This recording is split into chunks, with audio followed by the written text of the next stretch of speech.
students, this is your favorite place, Prison Science Academy, Behror, and I am Mr. Deepak Dehnkia, your physics teacher. Okay, आज हम बात करेंगे हमारे second chapter Gauss का नियम तथा इसके अनुप्रयोग के बारे में। गाउस का नियम जो है विद्युत क्षेत्र में काफी महत्वपूर्ण नियम है, जो कि इलेक्ट्रोस्टैटिक्स जो हमारे शुरू के 4 चैप्टर हैं उनमें इसका बहुत ज्यादा महत्व है। गाउस का नियम समझने से पहले हम एक अलग से टॉपिक पढ़ेंगे जो हमारा सिलेबस का भी पहला टॉपिक है चैप्टर के अकॉर्डिंग, जिसका नाम है विद्युत फ्लक्स। विद्युत फ्लक्स क्या होता है, विद्युत फ्लक्स क्या चीज है? विद्युत फ्लक्स जो है ये विद्युत क्षेत्र रेखाओं की एक संख्या है। कौन सी संख्या? वे विद्युत क्षेत्र रेखाएं जो कि विद्युत क्षेत्र में रखे हुए किसी पृष्ठ से लंबवत गुजरती हैं। ठीक है, जैसा कि हमने यहाँ पे इस फिगर से समझाया है कि ये एक विद्युत क्षेत्र है, एक समरूप विद्युत क्षेत्र है जिसकी तीव्रता E वेक्टर है, और इसमें हमने कोई एक सरफेस, कोई एक पृष्ठ रखा जिसका भी क्षेत्रफल कितना है? A है। ठीक है, अब इस पृष्ठ से लंबवत कितनी क्षेत्र रेखाएं गुजर रही है? उन क्षेत्र रेखाओं की संख्या को क्या कहते हैं? विद्युत फ्लक्स कहते हैं। अकॉर्डिंग टू फिगर, इसमें यहां पे आपने देखिए हमने 5 फील्ड लाइंस दिखाई। वैसे फील्ड लाइंस कोई फिक्स नहीं होती, वो खाली हम एक निर्देशात्मक रूप से खाली संकेत देते हैं कि भाई इस तरीके से हमने विद्युत क्षेत्र को दिखाया है। ये आपने एक क्षेत्रफल लिया जिसका क्षेत्रफल का परिमाण कितना है? A। इसके अंदर 1 2 3 4 5 रेखाओं से हमने विद्युत क्षेत्र दिखाया। इस एरिया से 3 क्षेत्र रेखाएं जो है वो लंबवत जा रही है, इसलिए संख्यात्मक रूप से विद्युत फ्लक्स का मान यहाँ पे कितना होगा? 3 ही होगा। ध्यान दीजिए, यहाँ पे परिभाषा पे ध्यान दीजिए। विद्युत फ्लक्स क्या होता है? विद्युत क्षेत्र में स्थित किसी बंद काल्पनिक पृष्ठ से गुजरने वाली लंबवत गुजरने वाली विद्युत क्षेत्र रेखाओं की संख्या को ही क्या कहा जाता है? विद्युत फ्लक्स कहा जाता है। इसे फाई ई से व्यक्त करते हैं। यहाँ पे ई का मतलब जो है वह क्या है? विद्युत क्षेत्र है, क्योंकि हम यहाँ पे विद्युत फ्लक्स के बारे में बात करते हैं। फाई के साथ अगर आपको कहीं फाई के साथ क्या लिखिए? बी लिखिए, तो ये फाई जो किसको दिखाता है? फ्लक्स को ही दिखाता है। लेकिन अब की बार यहाँ पे बी किसको बताएगा? चुंबकीय क्षेत्र के लिए, जो कि हम नेक्स्ट चैप्टर्स में पढ़ेंगे। यहाँ पे फाई ई है जिसका मतलब है ये है विद्युत क्षेत्रों के लिए। फाई ई मींस विद्युत फ्लक्स। क्योंकि विद्युत क्षेत्र रेखाओं की संख्या को हमने क्या कहा? विद्युत फ्लक्स का। अब विद्युत क्षेत्र रेखाओं की संख्या जो है ये एक अदिश राशि होगी संख्या, इसलिए विद्युत फ्लक्स को भी कैसी राशि माना गया है? अदिश राशि माना गया है। दोबारा से देखिए परिभाषा को। विद्युत क्षेत्र में कोई बंद काल्पनिक पृष्ठ रखा है, उस पृष्ठ से लंबवत गुजरने वाली जो विद्युत क्षेत्र रेखाओं की संख्या है उसे ही क्या कहा जाता है? विद्युत फ्लक्स कहा जाता है, जिसे फाई ई से दर्शाया जाता है। यह एक अदिश राशि है। अब दूसरे, अगर इसके सूत्र के रूप में स्थापित करें, गणित के रूप में इसे लिखें, तो गणितीय रूप में माना कि किसी स्थान पर विद्युत क्षेत्र की तीव्रता E वेक्टर है और हमने जो क्षेत्रफल लिया है उसका परिमाण A है, तो उस स्थान पर विद्युत क्षेत्र की तीव्रता E वेक्टर तथा सदिश क्षेत्रफल A वेक्टर, इन दोनों राशियों के अदिश गुणनफल यानी डॉट प्रोडक्ट का मान ही क्या कहलाता है? विद्युत फ्लक्स कहलाता है। तो गणित के रूप में जो फॉर्मूला बना हमारा विद्युत फ्लक्स का, विद्युत फ्लक्स फाई ई किसका डॉट प्रोडक्ट है? E वेक्टर तथा A वेक्टर का, जहां पे E वेक्टर किसके लिए? विद्युत क्षेत्र की तीव्रता के लिए, तथा A वेक्टर किसके लिए है? एरिया वेक्टर, सदिश क्षेत्रफल के लिए है। क्योंकि जब भी दो भौतिक राशियों का हम डॉट प्रोडक्ट करते हैं, जैसे A vector dot B vector, तो रिजल्ट क्या होगा? AB cos theta. इसके बजाय यदि हम सदिश गुणनफल करें A vector cross B vector, तो यह होता है AB sin थीटा। क्योंकि डॉट प्रोडक्ट से मिलने वाली भौतिक राशि हमेशा ही कैसी होती है? अदिश होती है, जिसकी कोई दिशा नहीं होती। लेकिन अगर हमने सदिश गुणनफल किया है तो इसकी दिशा भी होगी, जिसके लिए हम एकांक सदिश दिखाते हैं n के। क्योंकि यहाँ पे E vector dot A vector, इसलिए इसका रिजल्ट अकॉर्डिंग टू फॉर्मूला क्या हो जाएगा? EA cos थीटा, जो कि एक अदिश राशि ही होगी। अब ये जो थीटा है, थीटा भौतिक राशि E वेक्टर और सदिश क्षेत्रफल A वेक्टर, इन दोनों के मध्य बना कोण है।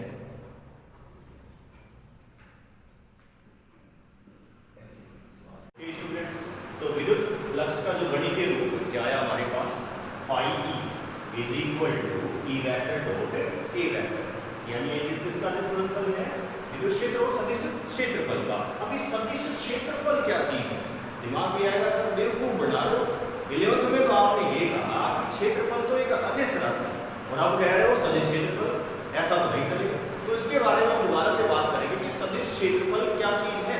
एक्चुअल में क्षेत्रफल जो है वो एक अदिश राशि होती है, लेकिन सदिश क्षेत्रफल क्या है उसको अभी डिस्कस करेंगे। यहाँ पे देखिए ए वेक्टर डॉट बी वेक्टर के फॉर्मूले के अनुसार ई वेक्टर डॉट ए वेक्टर का रिजल्ट आया कि ये cos थीटा। यहाँ पे थीटा जो है ये विद्युत क्षेत्र ई वेक्टर तथा सदिश क्षेत्रफल ए वेक्टर, इन दोनों के मध्य बना कोण है। ये जो कोण का मान है ये है विद्युत फ्लक्स के मान को प्रभावित करता है।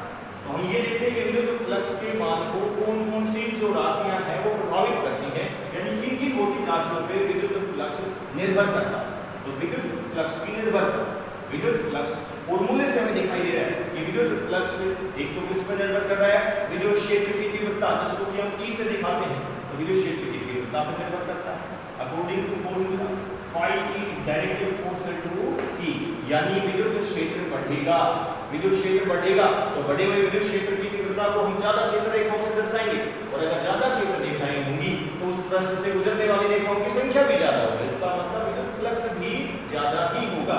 इसलिए विद्युत फ्लक्स का मान डायरेक्टली इसके समानुपाती होता है विद्युत क्षेत्र की तीव्रता। दूसरा फॉर्मूले से देखिए विद्युत क्षेत्र किस पर निर्भर कर रहा है, उस पृष्ठ के क्षेत्रफल, जिस पृष्ठ को हमने विद्युत क्षेत्र में स्थित माना है, तो पृष्ठ के क्षेत्रफल A पर यदि क्षेत्रफल ज्यादा होगा तो भाई क्षेत्रफल ज्यादा होगा तो वो ज्यादा विद्युत क्षेत्र को कवर करेगा, इसलिए उसमें से जाने वाली क्षेत्र रेखाओं की संख्या भी ज्यादा हो जाएगी। तो संख्या ज्यादा होगी तो जाहिर है विद्युत फ्लक्स भी क्या होगा, ज्यादा होगा। इसलिए phi E directly proportional to A, यानी क्षेत्रफल बढ़ा तो भी विद्युत फ्लक्स क्या होगा, बढ़ेगा। और तीसरा जो है E वेक्टर यानी विद्युत क्षेत्र की तीव्रता, और A वेक्टर यानी सदिश क्षेत्रफल, इन दोनों के मध्य में कोण, इन तीन भौतिक राशियों पर विद्युत फ्लक्स का मान जो है वो निर्भर करता है।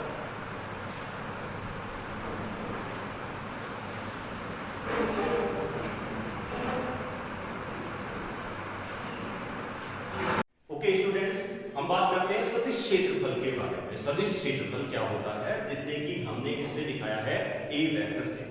इसकी परिभाषा देखें, किसी क्षेत्रफल A पर, क्षेत्रफल है कोई भी एक एरिया है जिसका परिमाण कितना है A, यदि उस सतह पे, उस क्षेत्रफल पे हम कोई अभिलंब खींचे, किसी क्षेत्रफल A पर खींचा गया अभिलंब ही उसका क्या माना जाता है, सदिश क्षेत्रफल माना जाता है, जिसे कि हम किससे दिखाते हैं, A वेक्टर से दिखाते हैं। कोई भी एक पृष्ठ है, उस पृष्ठ के ऊपर, उस सतह पे हमें क्या खींचना है, अभिलंब खींचना है, उस अभिलंब को ही क्या मानते हैं, सदिश क्षेत्रफल मानते हैं। एक एग्जांपल से समझते हैं, ये हमने निर्देश तंत्र माना x, y और z अक्ष है।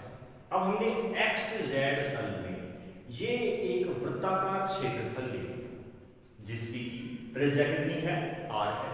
अब इसकी त्रिज्या r है तो इसका क्षेत्रफल क्या हो जाएगा, a = πr²। लेकिन ये जो है ये तो पूरा क्षेत्रफल ही है, इसे हम सदिश क्षेत्रफल नहीं कहेंगे। तो इसका सदिश क्षेत्रफल क्या होगा कि किसी भी क्षेत्रफल पर खींचा गया अभिलंब, यानी इसके ऊपर आप लंब खींचिए, वो लंब ही किसको दिखाएगा, इसके सदिश क्षेत्रफल को दिखाएगा। तो ये तल है xz तल, ठीक है, इसके ऊपर हमने ये लंब खींचा, ये जो लंब है एक्चुअल में यही इस एरिया का क्या माना जाता है, सदिश क्षेत्रफल, जिसको कि हम किससे दिखाएंगे, A वेक्टर से दिखाएंगे। एक दूसरा एग्जांपल लेते हैं, मान लीजिए कि ये फोन है, ठीक है, ये इसका क्या हो गया, सतह हो गया, ठीक है। इस सतह का क्षेत्रफल हम मान लेते हैं A है, इस सतह का क्षेत्रफल कितना है, A है, तो इसका सदिश क्षेत्रफल क्या होगा, तो भाई सदिश क्षेत्रफल क्या होता है कि किसी भी सतह पे खींचा गया अभिलंब, अब ये सतह है, इस सतह के ऊपर आप अभिलंब खींचेंगे तो इस पेन की डायरेक्शन में क्या होगा, इसका अभिलंब होगा, और इस पेन की डायरेक्शन को ही हम क्या मानेंगे, इसका सदिश क्षेत्रफल मानेंगे, ठीक है। माना कि मैंने इस सरफेस को ऐसे रख दिया, ये सतह है, अब इसका सदिश क्षेत्रफल किधर होगा, इस डायरेक्शन में। यदि हम इसको पृथ्वी तल के समांतर ऐसे रखें तो इसका सदिश क्षेत्रफल क्या होगा, इस डायरेक्शन में होगा, ठीक है। तो किसी भी एरिया को लो आप, उस एरिया के ऊपर आपको क्या खींचना है, अभिलंब खींचना है, उस अभिलंब को ही क्या कहते हैं, सदिश क्षेत्रफल कहते हैं, उस अभिलंब को सदिश।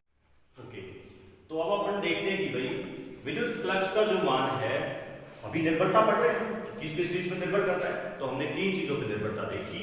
ये विद्युत फ्लक्स एक तो वे किस पर निर्भर करता है? विद्युत क्षेत्र की तीव्रता। विद्युत क्षेत्र अगर ज्यादा होगा तो फ्लक्स भी ज्यादा ही होगा, ठीक है। दूसरा हमने देखा कि विद्युत फ्लक्स जो है ये किस पे डिपेंड करता है? एरिया पे।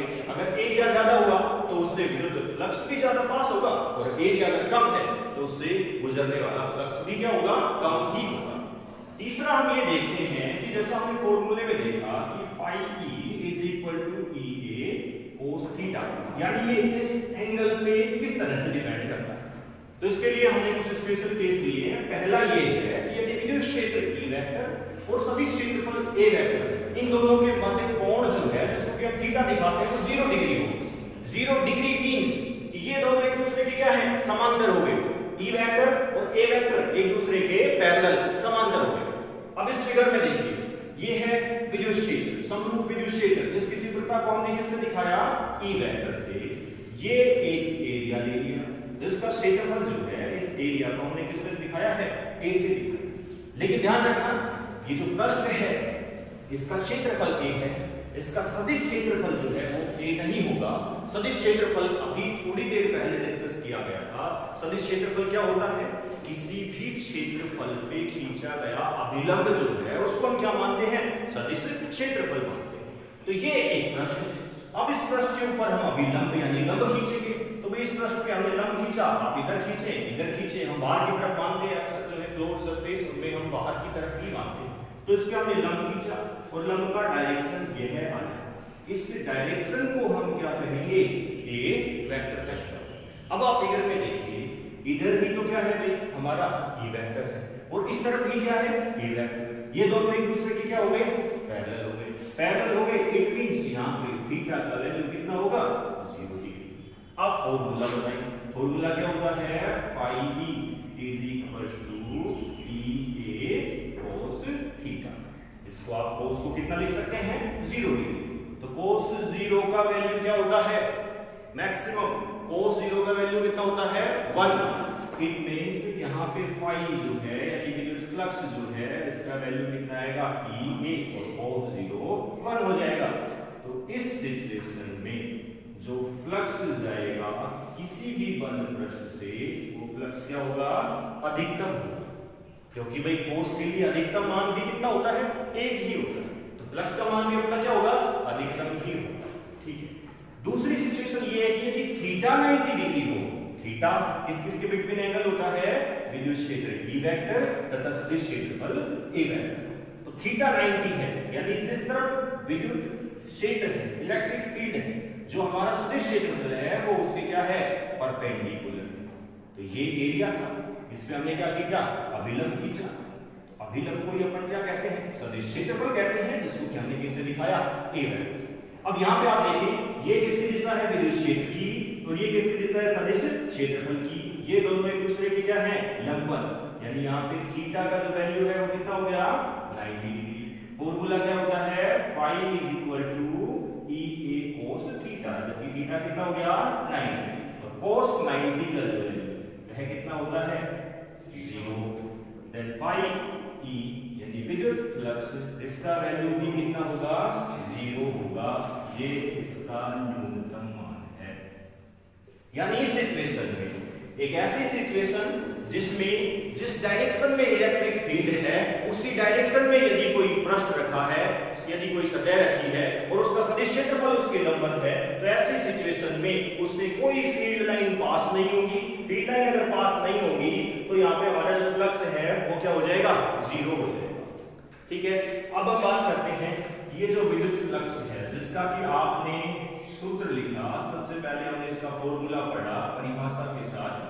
विद्युत flux phi E is equals to E vector dot A vector. तो मैं इसके मात्रक के बारे में बात करता हूं। सबसे पहले हम इसके बारे में बात करते हैं, इसके मात्रक के बारे में बात करते हैं। तो विद्युत फ्लक्स का मात्रक बनाने के लिए हमें किस का मात्रक चाहिए? विद्युत क्षेत्र का, और दूसरा क्षेत्रफल का, ठीक है।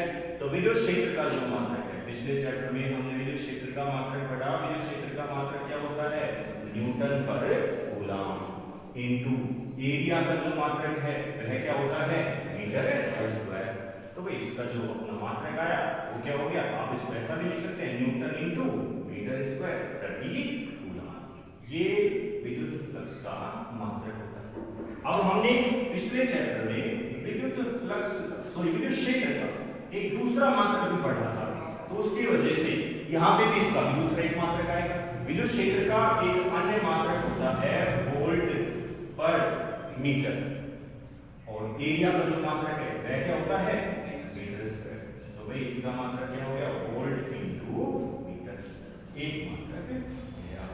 ठीक है, देखिए विद्युत क्षेत्र के दो मात्रक होते हैं।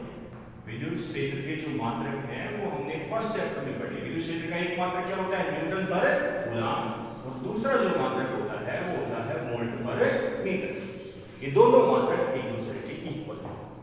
तो एक तो न्यूटन पर कूलम से बनाया हम, एरिया का जो मात्रक है वो मल्टीप्लाई किया तो ये newton metre square upon coulomb, और दूसरा हमने क्या रखा, वोल्ट पर मीटर, मीटर से मीटर कैंसिल हो गया, तो दूसरा बच गया वोल्ट इनटू मीटर। ठीक है, अब इसके डायमेंशन के बारे में बात करें तो इसकी जो डायमेंशन है, विमा जो है, विमा बन विद्युत फ्लक्स की विमा, विद्युत फ्लक्स जिसको कि किससे दिखाया जाता है, फाई ई से, की विमा बनी।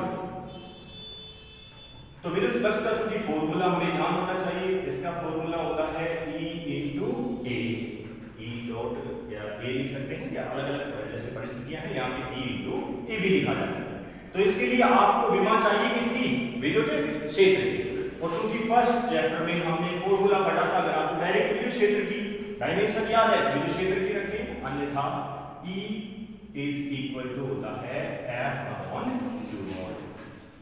The dimension of E is equals to F upon Q not, तो phi is equals to F upon Q not. E की जगह हमने रखा F upon Q not into area A। Okay, dimension of force, F यहाँ पे किसके लिए है, फोर्स के लिए, फोर्स यानी बल, और बल की जो डायमेंशन होती है M1 L1 T माइनस, ये क्या है, चार्ज, चार्ज यानी आवेश, आवेश की जो डायमेंशन होती है A1 P1 इनटू ये क्या है, ए एरिया यानी क्षेत्रफल, और क्षेत्रफल की डायमेंशन होती है L square L।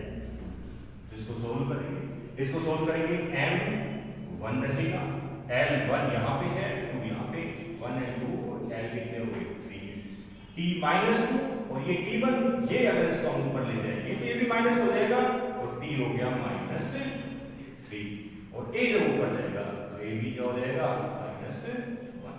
This is the dimension of electric flux.